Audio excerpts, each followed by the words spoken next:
Let's defend Scripture from another angle now. Are some of the Bible stories borrowed from the myths of the nations around Israel? And then if so, does that mean that these stories are just myths? Or, even, Adam, Noah, Sodom, the Jonah story, the really far out there stories, these are real? It's going to take me a minute to answer that. Okay. I'll do my best. There are some similarities between some of these stories in the Bible and the ancient Near East that are myths. The creation story, there are these cosmogonies that are myths about how the cosmos came into being. There's a story about a flood in the Mesopotamian myths. And of course, then we have a flood story in the Bible. So really, does the Bible partake in these myths, or are these just mythical stories? When you look at them very carefully, maybe one of the best examples is the creation account in Genesis chapter 1. Some would say, well, that's just, the author of Genesis is just reflecting the general idea of the myth of how the world came into being from the Mesopotamian myths.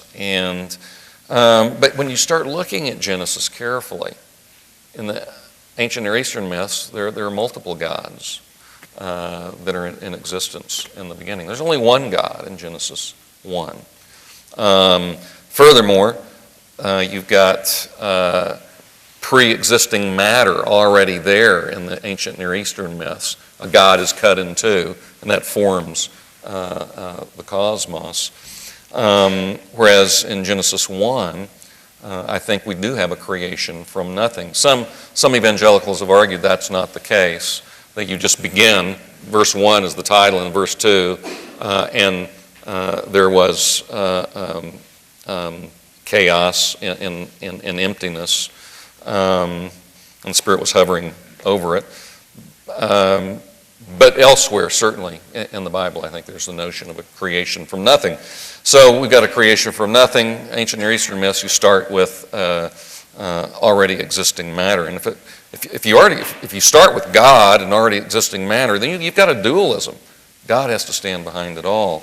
So some have said, yeah, there's some similarities between the ancient Near East and Genesis 1, but Genesis 1 is intentionally, it has some of these similarities to show that it's the true account. It's a kind of a polemic against the ancient Near Eastern accounts. I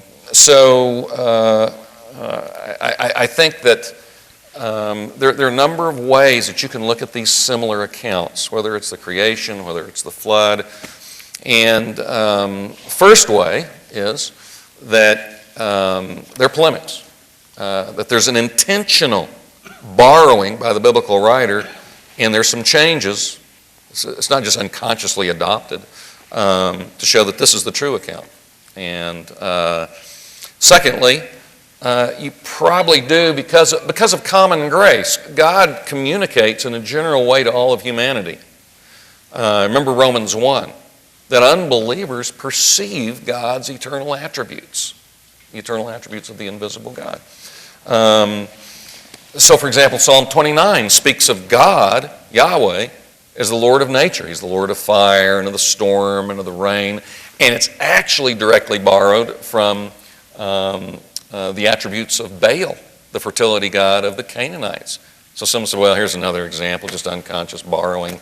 No, what the author is saying is what the Canaanites realized by common grace that they attributed to their God. Well, they're right, those are divine attributes, but it's only true of the one God of Israel. Some similarities, thirdly, can come about by common traditions. For example, the creation story. Probably the reason you have so many creation stories and flood stories, by the way, every culture, even today, some Indian cultures, some cultures and other areas still have these flood stories, and they have a creation story. Why is that? Well, you could say with creation, everybody has to account for how things came into being. Okay, but how about a flood story? Why in the world? I remember I went to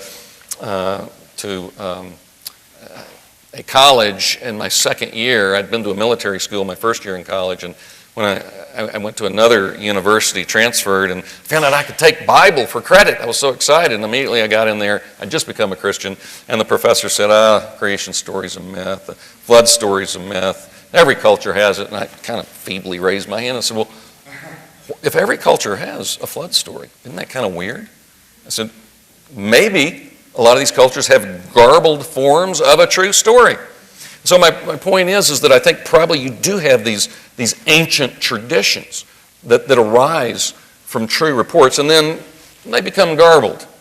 Scripture gives us, for example, of the Noah story and the flood there, I think, a true account. But there's similarities because you're going to have common ancient traditions. And fourthly, I do think sometimes the biblical writers will borrow things from the ancient Near Eastern world. Take circumcision. Circumcision pre-existed the nation of Israel. Well, did Israel just borrow it and unconsciously, they have circumcision, we'll have it too. I think that they adopt it, and then God fills it with His special revelatory truth. Same is true with temples. If you look at the temples of Israel and of the ancient Near East, they're all tripartite. They have 3 sections.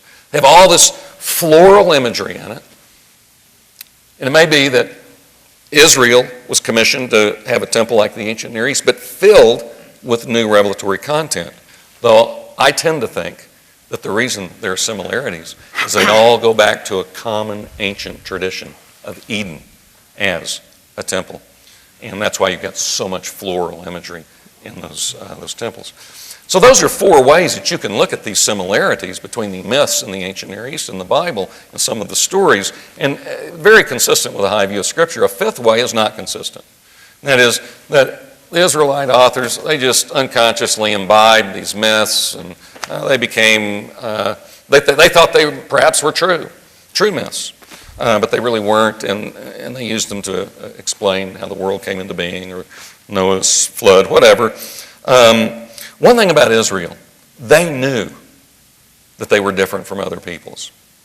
And I think it's unlikely that they were going to be unconsciously borrowing myths from the gods of the nations around. They knew that the Lord was one God.